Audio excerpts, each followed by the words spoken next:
नमस्कार साथियों, मेरा नाम है प्रीतम कुमार और आज हम लोग विज्ञान के महत्वपूर्ण क्वेश्चनों को करने जा रहे हैं जो कि NTPC, SSC, CGL, NDA, CDS और विभिन्न कॉम्पिटिटिव एग्जाम में बहुत महत्वपूर्ण रोल अदा करते हैं। तो चलिए आइए शुरू करते हैं के साथ पहला क्वेश्चन।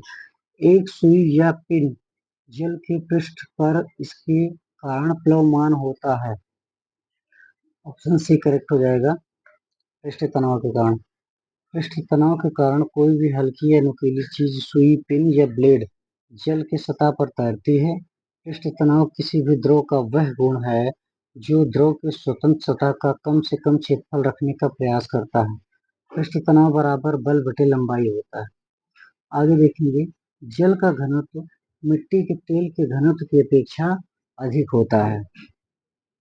यदि दोनों को मिश्रित कर दिया जाए तो क्या होगा? बी होगा। जल पर मिट्टी का तेल प्लवित होता है। जब कोई वस्तु द्रव में आंशिक या पूर्ण रूप से डुबोई जाती है तो वस्तु पर ऊपर की ओर उत्प्लावक बल कार्य करता है। यदि वस्तु द्वारा विस्थापित द्रव का भार यदि वस्तु द्वारा विस्थापित द्रव का भार वस्तु के भार से अधिक होता है तो वस्तु द्रव में तैरने लगती है। जल का घनत्व मिट्टी के तेल के घनत्व की अपेक्षा अधिक होता है, इसलिए इनको आपस में मिश्रित किए जाने पर मिट्टी का तेल प्लवित होता है। अगला क्वेश्चन, वर्षा की बूंद का आकार गोलाकार किस कारण से होता है? यहाँ पर ऑप्शन बी करेक्ट हो जाएगा। पृष्ठ तनाव। पृष्ठ तनाव के कारण कोई भी द्रव न्यूनतम पृष्ठीय क्षेत्रफल रखने का प्रयास करता है। इसी के परिणाम स्वरूप वर्षा की बूंदें गोलाकार रूप धारण कर लेती हैं। आगे देखेंगे, स्टील से अधिक प्रत्यास्थ है, रबर से अधिक प्रत्यास्थ है, क्यों? ऑप्शन बी करेक्ट हो जाएगा।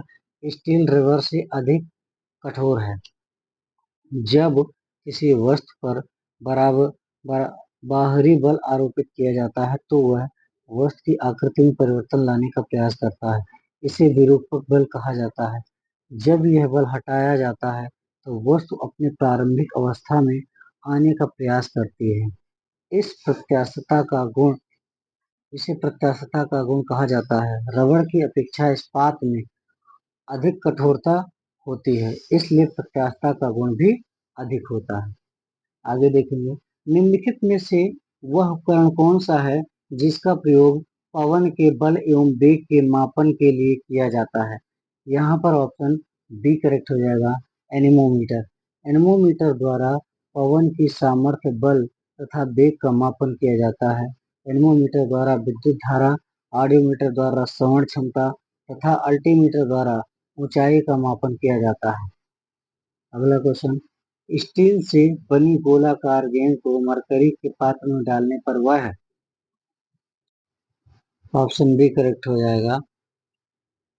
यदि किसी धातु का घनत्व द्रव के घनत्व से कम है तो वह द्रव की सतह पर ही तैरती रहेगी। यदि अधिक है तो वह द्रव में डूब जाएगी। इस प्रकार इस्पात से बनी गोलाकार गेंद पारे के पात्र में डालने पर पारे की सतह पर तैरती रहती रहेगी, क्योंकि इस्पात की तुलना में पारे का घनत्व अधिक होता है। आगे देखेंगे, किसी मनुष्य के लिए नदी के जल की अपेक्षा समुद्र के जल में तैरना सरल क्यों होता है? यहाँ पर ऑप्शन बी करेक्ट हो जाएगा। समुद्र जल का घनत्व नदी के जल के घनत्व से अधिक होता है, इस वजह से। एक्सप्लेनेशन इसका देखेंगे, जब वस्तु द्वारा हटाए गए द्रव का भार उत्प्लावक बल के बराबर होता है तब वस्तु द्रव पर तैरती है। चूंकि समुद्री जल का घनत्व नदी के जल के घनत्व से अधिक होता है, इसलिए नदी के जल की अपेक्षा समुद्री जल में तैरना आसान होता है।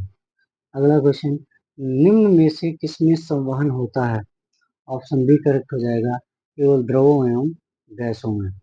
संवहन विधि से ऊष्मा का स्थानांतरण केवल द्रवों एवं गैसों में क्रियान्वित होता है तथा ठोस में ऊष्मा का संचरण चालन विधि से होता है। संवहन की प्रक्रिया में गैस तथा द्रव के अणु ऊष्मा प्राप्त करके ठंडे भाग की ओर जाते हैं तथा उनका स्थान लेने के लिए ठंडे भाग के अणु गर्म वाले स्थान पर चले जाते हैं।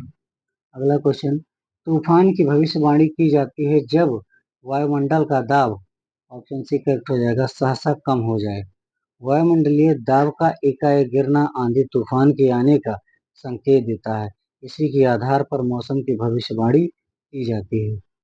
पहाड़ की चोटियों पर आलुओं को पकाने में अधिक समय लगता है क्योंकि ऑप्शन बी करेक्ट हो जाएगा, वायुमंडलीय दाब कम होता है। द्रव के क्वथनांक तथा वायुमंडलीय दाब के मध्य समानुपात संबंध होता है। दाब के बढ़ने से क्वथनांक बढ़ता है तथा दाब के घटने से क्वथनांक घटता है। पृथ्वी के धरातल से जैसे जैसे हम ऊपर जाते हैं, वायुमंडलीय दाब घटने लगता है। इसके कारण जल का क्वथनांक घट जाता है, जिससे आलू उबालकर पकाने में समय लगता है। भूकंप को दर्ज करने वाला उपकरण है, डी हो जाएगा यानी कि सिस्मोग्राफ। आगे देखेंगे, सिस्मोग्राफ भूकंप के दौरान उत्पन्न तरंगों को रिकॉर्ड करता है।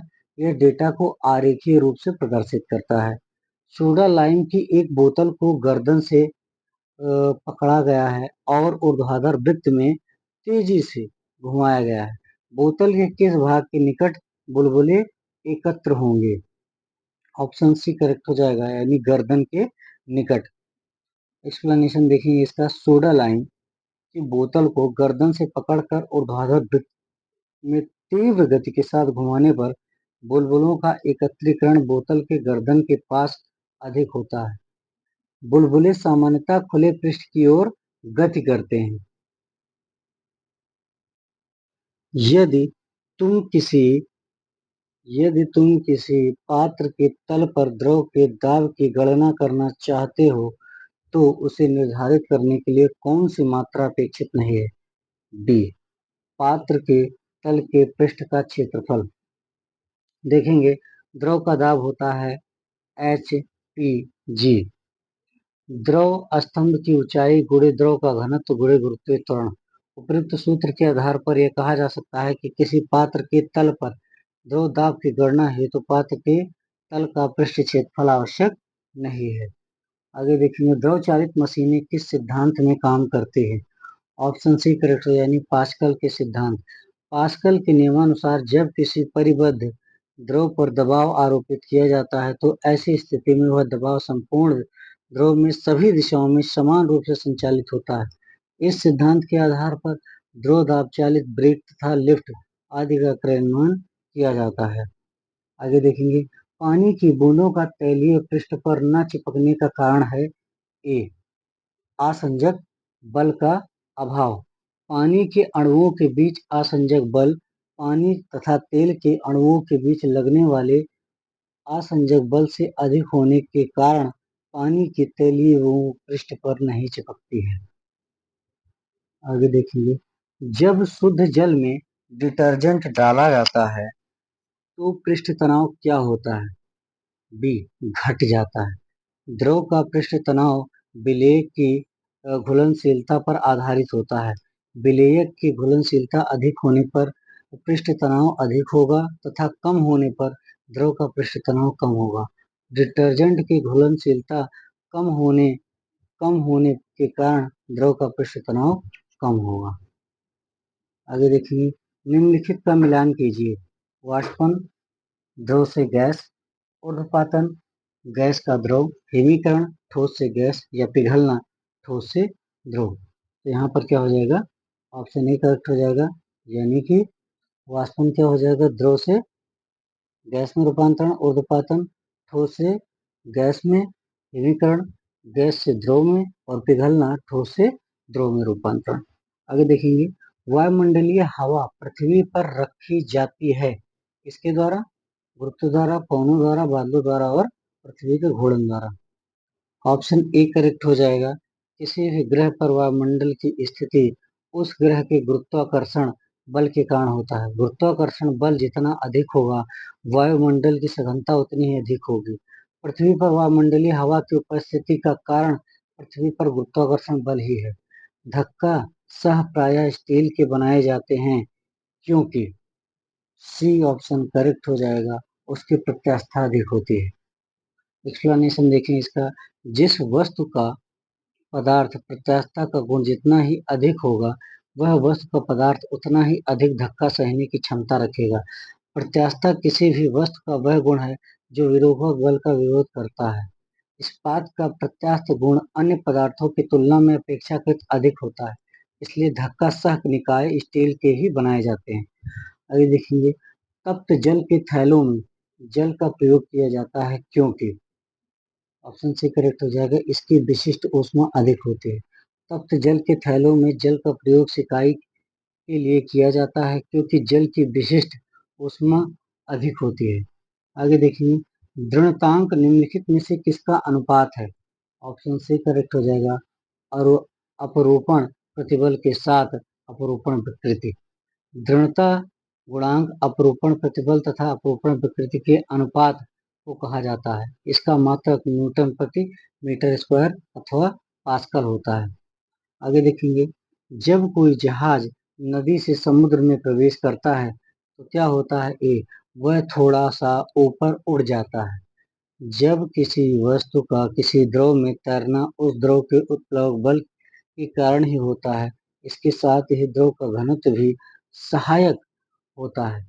नदी जल की तुलना में द्रव में समुद्री जल का घनत्व अधिक होता है, इसलिए जब कोई जलयान समुद्री जल में प्रवेश करता है तो जलयान का तल ऊपर उड़ जाता है। आगे, निम्नलिखित में से कौन सा गुण भारी पानी हैवी वाटर में नहीं होता है? यहाँ ऑप्शन ए करेक्ट हो जाएगा। भारी पानी का क्वथनांक साधारण पानी से कम होता है। भारी जल का क्वथनांक 101 से 104 डिग्री सेंटीग्रेड होता है तथा साधारण जल का क्वथनांक 100 डिग्री सेल्सियस होता है। भारी जल का सूत्र होता है D2O, ड्यूटेरियम ऑक्साइड। द्रव्यमान संरक्षण के नियम के बारे में निम्नलिखित कथन में से कौन सा सही है? यहाँ पर ऑप्शन सी करेक्ट हो जाएगा। द्रव्य को न तो उत्पन्न किया जा सकता है और न ही नष्ट किया जा सकता है। द्रव्यमान संरक्षण के नियम के अनुसार द्रव्य को न तो उत्पन्न किया जा सकता है और न ही नष्ट किया जा सकता है। आगे देखेंगे, किसी द्रव में किसी पिंड का तैरना या डूबना निर्भर करता है। ऑप्शन सी करेक्ट हो जाएगा यहाँ पर, पिंड और द्रव के घनत्वों के अंतर पर। एक्सप्लेनेशन इसका देखेंगे, द्रव का वह गुण जिसके कारण वह वस्तुओं पर ऊपर की ओर एक बल लगाता है उसे उत्प्लवक बल कहा जाता है। उत्प्लवक बल द्रव के द्रव्यमान पर निर्भर करता है। किसी द्रव में पिंड का तैरना या डूबना उस पिंड के द्रव्यमान और आकार पर निर्भर करता है। किसी पिंड के द्रव्यमान के बारे में निम्नलिखित में से कौन सा कथन सही है? ऑप्शन बी करेक्ट हो जाएगा, यह हर जगह एक समान होता है। द्रव्य का जितना परिमाण किसी वस्तु में होता है वह उस वस्तु का द्रव्यमान कहलाता है। वस्तु के जड़त्व का मापन द्रव्यमान द्वारा किया जाता है। किसी वस्तु का द्रव्यमान शून्य नहीं हो सकता है। तो देखेंगे, एक प्याले में स्थिर अवस्था में स्थिर तरल के बारे में निम्नलिखित में से कौन सा सही है? यहाँ पर ऑप्शन बी करेक्ट हो जाएगा, यानी कि केवल 2 और 3। आगे देखेंगे, द्रव के अणुओं के द्वारा बर्तन की दीवार के प्रति एकांक क्षेत्रफल पर लगने वाले बल को द्रव का दाब कहते हैं। एक प्याले में स्थिर अवस्था में स्थिर तरल का दाब दीवारों पर पड़ता है तथा दाब तरल में हर जगह रहता है। किसी पिंड की विशिष्ट ऊष्मा के बारे में निम्नलिखित कथनों में से कौन सा सही है? यहाँ पर ऑप्शन डी करेक्ट हो जाएगा, केवल 2। आगे देखेंगे, किसी पदार्थ की इकाई मात्रा का ताप 1 डिग्री सेल्सियस बढ़ाने के लिए आवश्यक ऊष्मा की मात्रा को उस पदार्थ का विशिष्ट ऊष्मा कहा जाता है। देखिए, वायु के सापेक्ष किसी द्रव्यात्मक माध्यम के अपवर्तनांक के संबंध में निम्नलिखित में से कौन सा कथन सही है? ऑप्शन डी करेक्ट हो जाएगा, किसी भी स्थिति में वायु के सापेक्ष किसी द्रव्यात्मक माध्यम के अपवर्तनांक हमेशा 1 से अधिक होता है। अपवर्तनांक के आधार पर ही हम उस माध्यम के प्रकाश के वेग को परिभाषित कर सकते हैं। अगला क्वेश्चन, ठोस की अपेक्षा द्रव का प्रसार गुणांक मापने में कठिनाई क्यों होती है? यहाँ पर ऑप्शन डी करेक्ट हो जाएगा, गर्म करने पर उनके पात्रों का भी प्रसार होता है। एक्सप्लेनेशन देखेंगे, ठोस की अपेक्षा द्रव का प्रसार गुणांक मापने में कठिनाई होती है क्योंकि गर्म करने पर अनेक पात्रों का प्रसार होता है। जब हम किसी द्रव को गर्म करते हैं तो उसे गर्म करने के लिए किसी पात्र में रखते हैं तो इस दौरान सबसे पहले पात्र गर्म होता है और फैलता है। फिर देखेंगे वस्तु की मात्रा बदलने पर अपरिवर्तित रहेगा उसका घनत्व। वस्तु का घनत्व उसके द्रव्यमान तथा आयतन के अनुपात पर निर्भर करता है। डेल एल बराबर एफ एल अपान ए वाई इंटू डी। घनत्व यहाँ पर डी घनत्व होता है, एम द्रव्यमान और बी आयतन होता है। जल युक्त गिलास में तैरता हुआ बर्फ का टुकड़ा जब पिघलता है तो पानी का स्तर क्या होता है? ऑप्शन सी करेक्ट हो जाएगा, यानी कि वही रहेगा। जैसे जल में भरे गिलास में तैरता हुआ बर्फ का टुकड़ा यदि पिघलता है तो परिणामी आयतन पूर्ववत रहेगा, फलतः पानी का स्तर वही रहेगा। धन्यवाद। चैनल को लाइक शेयर और सब्सक्राइब करना ना भूलें।